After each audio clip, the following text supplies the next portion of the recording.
All right, we begin to look in session 9 of the dark forces. We've been looking at the things that are behind what's driving the reshaping of the world that's been going on. And we've been doing this study really for the last 3 years since COVID broke out. Things have been changing in such a way, it's really quite startling. So, Genesis chapter 6, beginning in verse 1, we've been studying that for several weeks, and we're going to close this out tonight. Been looking at the actually four different incursions that the devil made that are actually those things that are behind what we see even today. So, Genesis chapter 6, the flood. And it came to pass when men began to multiply on the face of the earth, daughters of men were born unto them. Okay, so far, this is just perfectly natural. This is what happens when men and women get together. Nothing unusual going on here. But in verse 2, something unusual begins to take place, something different. At that time, the sons of God saw the daughters of men, that they were fair, and they took them wives of all which they chose. So the Elohim, those beings that live in the spiritual realm, we speak of them as fallen angels. They were fallen angels and they were cast down to the earth and wreaking havoc. And one of the ways they were doing that was they were cohabiting with women. And this is beyond our understanding how it could take place, but it's what the scripture reveals took place. And in verse 3, we find that this did not set well with God. Whatever's going on here didn't set well with God so badly that he destroyed the whole world. He flooded everybody and killed everybody. So whatever it was that bad. Well, men and women getting together and having babies doesn't make God mad. Something unusual was. Jesus said they neither marry nor are given in marriage. It doesn't say that they could not. And that he's talking about what will be going on in heaven, not even really talking about what could go on here on the earth. So yeah, that's a thing you have to wrestle with and figure out. He's talking about what their angels in heaven are going to do what God said, and God said don't. The angels who were cast to the earth didn't listen. And that's why, and this is the reason why this has to be the case, because Peter said that they're reserved in chains of darkness. Whatever was going on here, God didn't like it. Well, he didn't do that with human beings, so he's talking about the Elohim. And Jesus said, we will be like the angels in heaven. So when that begins and that whole eternity thing begins, marriage is not what takes place, and that's not what's, yeah. So this is a unique experience that was not intended. It was illicit. So illicit that it made God angry enough that he destroyed the world. So it had been pretty bad. And so the only explanation is the cohabiting of fallen angels and women, and the result of that being freaks. They call them giants. Gigantus is the word that's used, and it means giant, but they're freaks. We've talked about that many times. The Greek mythology, the half horse, half man, well, those had a root in truth at some point in some way, and we think it was here. So those myths had a basis in fact. Okay, that's 2 verses. We've got a lot more to cover. Verse 3, and the Lord said, my spirit shall not always strive with man, for that he also is flesh. So God says now, 120 years from now, it's going to be the end of it. There were giants in the earth in those days, and also after that, when the sons of God came in unto the daughters of men. So it's restated why they're giants in the earth. And they bare children to them. The same became Gibborah in the Hebrew, mighty men, which were of old, men of renown. Now that Gibborah, mighty men, is going to become an important thing because that's what Nimrod is. The Hebrew says he was a Gibborah. Nimrod was a Gibborah. He was evidently one of these. And verse 5, and God saw that the wickedness of man was great in the earth, and that every imagination and thoughts of his heart was only evil continually. Now, that's quite a statement. It had become so bad that everything they thought about was wickedness and evil. Verse 7, the Lord said, I will destroy them whom I have created from the face of the earth, both man and beast and creeping thing, and the fowls of the air, for it repented me that I have made them. And it occurs to me that it's at this point that God doesn't flood the Nephilim, he floods everything else. He specifically takes the Nephilim and places them in chains of darkness. Verse 9, these are the generations of Noah. Noah was a just man and perfect in his generations, and Noah walked with God. So Noah was quite a guy, character-wise, but it is believed that because God inserts verse 9 here with this story, that we believe that Noah being perfect in his generation means that his generations had not been polluted by this thing that was going on with the fallen angels and the women. Genetically, he was still pure. Verse 10, well, we'll stop there. That well, I guess we should add verse 11 because it says that the earth was corrupt and the earth was filled with violence. Now that's important because we've been talking about the fact that Jesus said that there was going to be a return to this. So if God states that violence was a big deal then, and it's going to return, then violence is going to be an indicator of nearing the return of Christ. That's where we're at now. We are a violent nation, and people can't figure it out. Was it Philadelphia where they had the shooting just this last weekend, and the mayor came out and said, we need to visit the conscience of America. Yeah, he's right there close to it. It's not guns, it's people.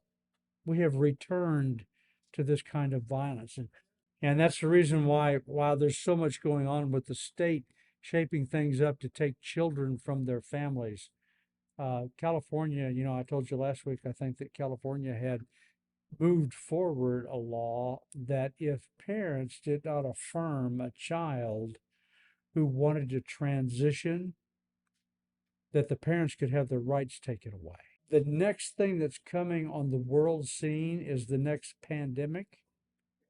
And the next pandemic, by the time we get there, or that's going to go ahead and push us on over, where the WHO is going to push this thing worldwide, and they're going to have control. Okay, you don't want the vaccine? Fine. You can't have children in your home. Won't be safe.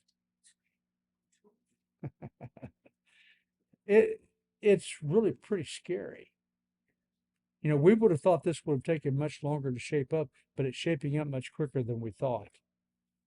So the old world demonic activities are coming back. So Jonathan Cahn wrote his book, The Old World Gods Are Coming Back, that concept. No, we've been saying that for a long time because of what Jesus said. Because the days of Noah were going to be indicators of the return of Christ. Uh, the deviant sexual activity, the defiance of God, the violence, all those things that were Noah's day, it seems that we're right there. So I want to look at 1 Timothy chapter 4 for just a moment.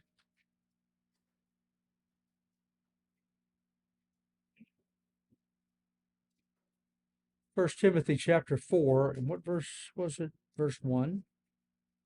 Because I want to suggest this to you as what you want to do to prepare for the difficult times that we're facing now. Paul said in 1 Timothy 4:1, now the Spirit speaketh expressly that in the latter times some shall depart from the faith, giving heed to seducing spirits and doctrines of devils. Okay, so this is in the church he's talking about. They're going to leave the faith. Think Hillsong, think Andy Stanley, who's making a homosexual friendly church. Okay, doctrines of devils, speaking lies in hypocrisy, having their conscience seared with a hot iron, forbidding to marry, and commanding to abstain from meats. Okay, if someone tries to tell you you should not eat meat, it is contrary to the Bible. Now, I'm not even really talking about doctrine. I'm not talking about diet at this point. I'm talking about doctrine. If somebody tries to get that kind of control, so we've seen this in the Catholic Church for a long time, forbidding to marry, right? Priests are not allowed to marry, nuns are not allowed to marry. Commanding to abstain from meats which God hath received to be created to be received with thanksgiving of them which believe and know the truth. For every creature of God is good, and nothing to be refused. Even bacon, while it may be unclean, it's good food. It is to be received with thanksgiving, for it is sanctified by the word of God and prayer. If thou put the brethren in remembrance of these things, Paul tells Timothy, thou shalt be a good minister of Jesus Christ, nourished up in the words of faith and of good doctrine, wherein thou hast attained, but refuse profane and old wives' tales, and exercise thyself rather unto godliness.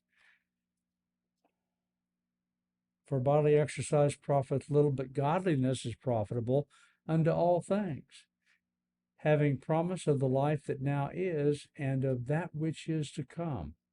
This is a faithful saying, and worthy of all acceptation. For therefore we both labor and suffer reproach, because we trust in the living God, who is the Savior of all men, especially of those that believe. So I just put this to you. And we can't elaborate on it tonight, but I believe that Jesus, that Paul is giving us what I would call some pro tips. I believe I played some of this last week or a week or two ago, but here is Jonathan Kahn talking a little tidbits about the return of the gods. Next one is Ashtoreth, which is the goddess. In Greece, she's called Aphrodite. She sexualized, the spirit sexualizes the culture. When in ancient Greece, she was worshipped as the great prostitute. And the word in Greece for prostitute is porn. There used to be parades, and they disappeared with the gospel coming in. June was the month of the goddess, and she's the goddess of pride. It's the pride month from ancient times. The goddess of pride, and she's the goddess of altering sexuality. In the ancient writing, she's called, it says Manzat Ishtar, which means, translation, rainbow Ishtar. It says that her eyes were rainbow eyes. She uses the rainbow to wage war. She uses the rainbow actually to exact vengeance. There's a very dark thing behind the rainbow. The rainbow belongs to God. I mean, that's the first thing, but one of the things about this principality, it says she steals things from other gods and makes it her own. She literally has taken. You could make this up if you tried. I would venture to say that while most Christians don't like what goes on in Pride Month, they don't know these connections to it. So the things that we think are new, so the gays all thought of rainbow, it comes out of ancient gods and goddesses. It's really pretty eerie when you think about that, which is to say that there are dark forces driving the things that we see. We see Pride Month, we see LGBT. There is a dark force that has been pushing that. And it's good to live in Missouri. Can you imagine what it's like to live in New York or California? So we have a religion that seems like a new religion, but it's really an ancient religion. It's the worship of the mother goddess. And we talked about that. They just on what they thought is Mount Horeb, or where the Ten Commandments were given. They had the Ten Commandments of global uh, climate change. I mean, it's becoming a full blown, full on religion. So I got this quote. Now, you know who Greenpeace is? Well, this guy has separated himself from Greenpeace because Greenpeace has gone nuts. He's one of the co founders of this, Dr. Patrick Moore. Here's what he said about climate change. One of my missions is to turn on its head the idea that carbon dioxide is a pollutant and somehow dangerous, when in fact it is the most important nutrient for all life on Earth, and without it this would be a dead planet. So I say not only is carbon dioxide good, it is essential, and it's a good thing that we are putting some more carbon dioxide in the atmosphere because it was running low before we came along. CO2, we know its benefits for plants, but it is a known greenhouse gas, and we're pumping too much of it in, leading to global warming. Well, actually, it may be a known greenhouse gas, but it's not known how strong it is in terms of changing the Earth's temperature. And so far in this century, there has been zero warming from a statistically significant basis, and the UK Met Office says so. Yet 1/3 of all human CO2 emissions have been put into the atmosphere in the last 18 years. So it doesn't look like a lockstep causal relationship between increasing CO2 and warming of the Earth. Are you seriously suggesting we should be pumping more stuff in, polluting the Earth more, building more coal-fired power stations just so we can make sure that the CO2 levels are good? No, I'm not, because we're putting plenty of CO2 into the atmosphere. We don't need to do it this quickly, but if we bring it up to a higher level than it is today, we will get immediately an increase in the growth of crops and trees, which is not a bad thing. In the long run, though, it doesn't matter. It doesn't matter. If you don't get anything else, it doesn't matter. Or as Rush Limbaugh used to say all the time, we don't have the power to affect the weather. If we tried, we couldn't. So last week we ended up finishing up talking about UFOs, or whatever the latest name they're going by. And we were just get to talking about what happened in Roswell, New Mexico. Of course, that's become famous. That's become a whole cult thing, where an alien spacecraft was supposed to have crashed. Michael Heiser. You all know Michael Heiser. He's the one who did the Unseen Realm study that we did a few years ago. He's with the Lord now. He died this last year. Michael Heiser postulates that there was a cover-up. Fake news to cover up the real news. Now, you know what a psyop is? In Spy versus Spy, or in the military when they do war, they do psyops. In other words, they put out information that they want a group of people to pay attention to. It's not really about that. It's about something else. And what? Yeah, that is, yeah. It is actually, I describe it as guided misdirection. The government is, according to Heiser, and I agree with him what he presented, that the government was actually directing people to think about this. Why, this might have been a spacecraft. So they wouldn't talk about what it might have been, what they knew it was. The government was intentionally allowed, even encouraged, the alien craft news so as to cover up for an experiment or incident that they don't want to talk about. It is sleight of hand to get everyone to talk about aliens so they won't talk about military activity. Now, this doesn't explain everything, but there are secrets in the government. Did you know that? I was listening to Roger Stone today. Roger Stone was a friend of Trump. He got prosecuted, but he got acquitted, I think. He was one of the good guys. And he said that Trump told him, while Trump was president, he released, against what they wanted, he released 80% of the stuff on JFK, all of the information that the government had. he put 80% of it out there, but 20%. And Stone asked him, why did you keep the 20% back? He said, they didn't want me to, but it was so awful that it can't be put out there. Now, I don't know what that means, but it doesn't sound very good. What it means is the CIA and probably LBJ killed him. And the way they went about it, the intrigue, that can't be put out there even yet. Now, someday it will be.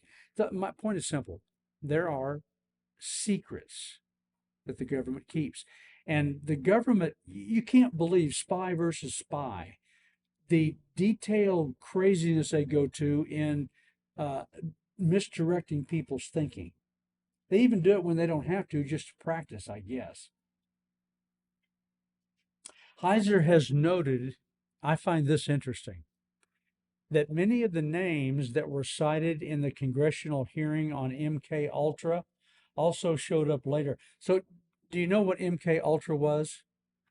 MK Ultra was a CIA operation to try to develop a drug that they could give to somebody, and they would have to tell them the truth drug, a truth serum. Okay, well, that didn't work, but it was pretty good at making people crazy, driving them literally insane, because they used things like LSD. And they literally drove people out of their mind experimenting. They would take soldiers who will do what they're told to do, and other people who we now know MK Ultra was done on people that they didn't give their permission. They didn't know what was going on. So they didn't even know why they were going crazy. That was our CIA. And this may get us banned off of YouTube. I'm not sure. I may have to edit this out. Anyway, Heiser did the search, and he found that when he watched the congressional hearings on MK Ultra, many of the same names that came up there or testified were people who claimed to have been abducted by aliens. Okay, so you can, consider what that means. That means these people were driven crazy, or is this still a part of the psyop that's going on? These alien abduct people, are they crazy? What's going on? And I think that's where the government wanted everybody to be. Could there be something there? Nah, they're crazy. That's where they wanted us to be, in the hazy, not being able to know. So you'd be talking about UFOs instead of anything they didn't want you to talk about. If you want to watch more of this, and I encourage you to do that because it's really fascinating what Heiser does with it. He did a documentary film. If you just type into YouTube, Aliens and Demons, Evidence of an Unseen Realm. Aliens and Demons, Evidence of an Unseen Realm. Heiser does a very detailed and very, I think, unique example. So basically, you can eliminate 99% of all the stuff about aliens, but not all of it. What would be the not all of it? Demonic activity.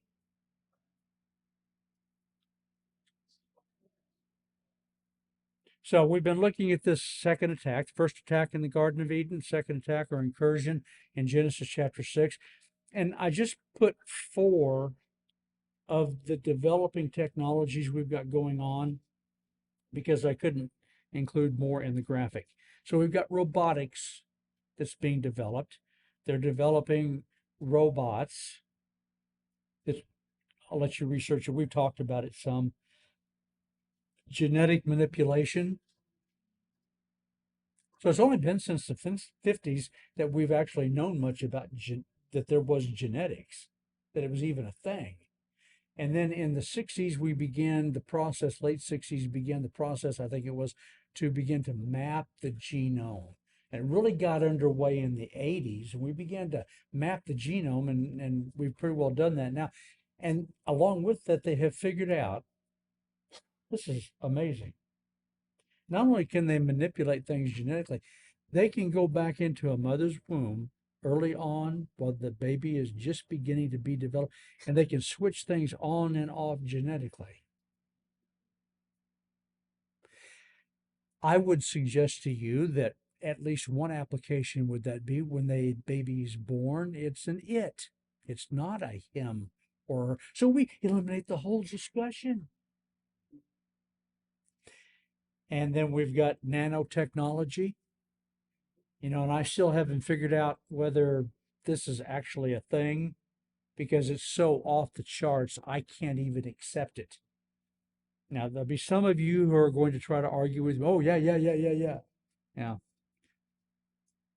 I'm not quite sure yet, but it has been suggested by some people who should know that a certain shot you could get actually injected nanotechnology into human beings. One of the possibilities that they say, they think they've got it all figured out, is that with what they injected, they can now track you. Well, I don't even know why they need to do that because they can already do that in so many different ways. But I think these things, if they're not here already, they're coming. They will be a thing. And then artificial intelligence. And we've talked about this a couple of 3 months ago. The artificial technology is nothing more, it's not intelligence. It's a computer program, it's an algorithm, as they call it, that was written by somebody or somebody's. And the ones that are out there are all up into wokeness, critical race theory, and you're the problem with the earth and all kind. I mean, that's not even debatable anymore. And I put it to some people in our convention that our convention needs to be throwing some money at it and some horsepower to be developing an AI that would actually direct people towards the truth. Because this is what it's going to be used for, is to direct people away from the truth. And in the end, the goal, the bullseye, is to alter what it means to be a human. If the devil can't get at God, he will get at his image bearers. Yeah. So terrestrial, all that means is of the earth. That's human beings. But there are extraterrestrials. They may not be flying in flying saucers, but there is an unseen realm. Whatever else came out of our unseen realm study, it is the conviction that I think we all got. I know that it really did this for me. So I've always believed the Bible. I've always believed in the supernatural and the miracles and all that. But when it comes to some of the stuff that I never thought about it actually being real, there's an unseen realm that's real. Yeah. All of it's true. Yeah. Sons of God and daughters of men, all of it's real, whether I understand it or not. So the next time somebody asks you if you believe in extraterrestrials, you can very honestly, with a straight face, say, absolutely. I've cast a few of them out. But anyway, survival advice that Paul gave to the church. 2 Thessalonians 1, and I got to put this to you for you to read on your own. 2 Thessalonians 1, 4 through 10 gives us an update on how we can have these pro tips on how to survive difficult times. Honest to goodness, wow, I don't know whether I should say this or not, because I'm not trying to scare anybody. But I really wonder how much longer we're going to be able to stay above ground as church. Because these LGBTQ folks, they're coming to shut us up. Are they going to tolerate us on YouTube? See? And that's the easiest part for us to get around. We'll just stop doing that internet thing and they're not going to stop there. They're coming for us. They're going to shut us up. Uh-huh.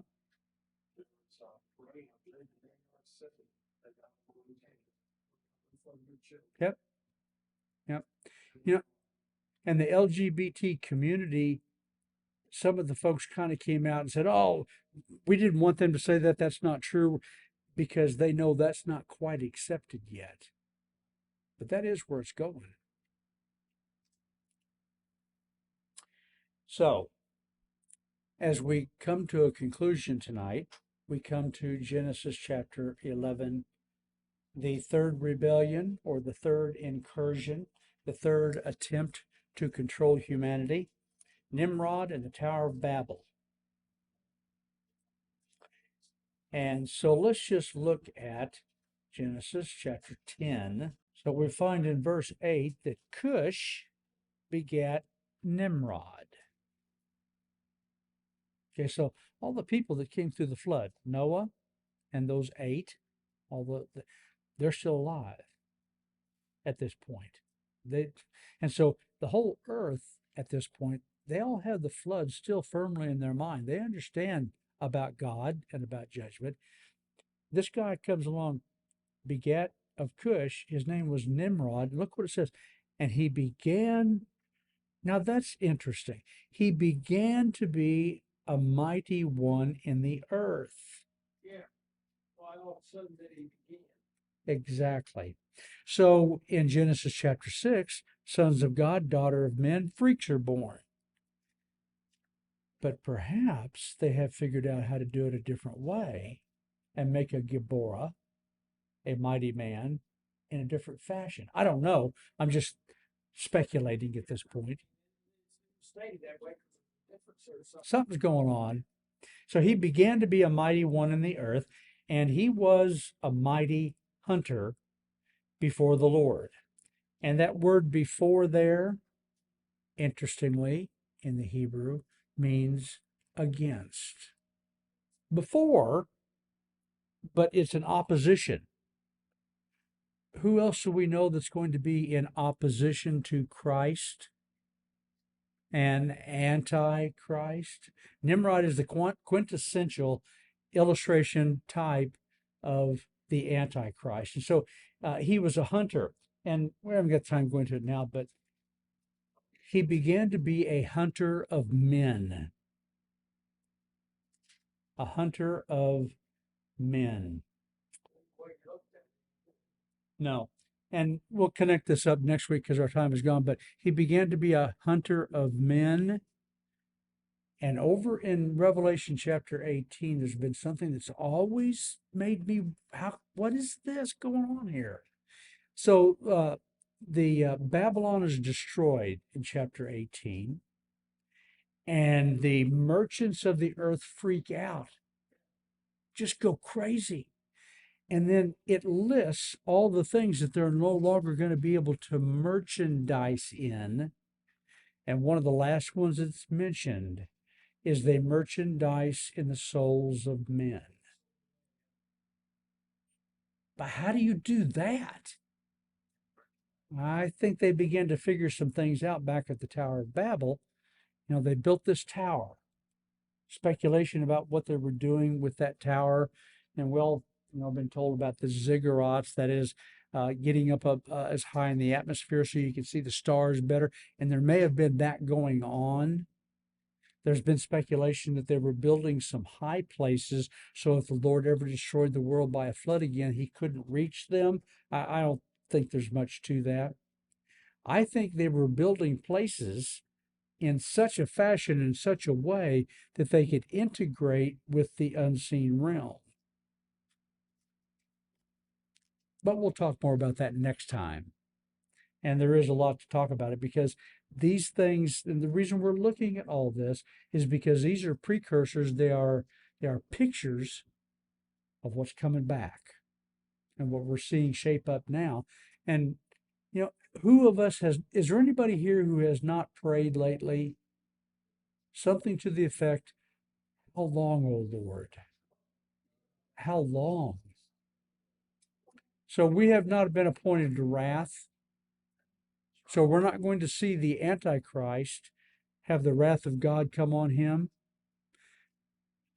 But we have, for the last 2,000 years, been under the persecution of the devil. And that's just going to ramp up further as we get towards that crescendo of the rapture or the great reset, whatever you want to call it. So we'll end it there and pick it up next week.